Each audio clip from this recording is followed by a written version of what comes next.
La verdad es que no lo entendemos. Yo, más que criticarlo ni nada, lo que quisiera es comprenderlo, porque así como se ha demostrado por parte de todos los comparecientes en la comisión y como se oye hablar a todos los expertos, el asturiano es un elemento de nuestro patrimonio cultural, para empezar por ahí.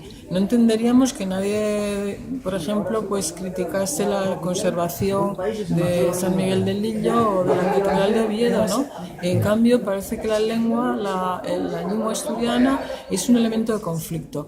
Nosotros desde Izquierda Unida y por medio de esta comisión lo que intentamos es buscar medidas en positivo. No queremos para nada crear conflicto entre defensores y detractores de una lengua que entendemos que es un elemento de nuestra cultura que tenemos que preservar y potenciar y mimar entre todos, porque es patrimonio de todo el pueblo asturiano y creemos que eso sería para bien que se conservase, un orgullo para todos. Sin embargo, pues se ve que hay gente que no lo entiende así, no lo sé, no puedo comentar nada más sobre su actitud.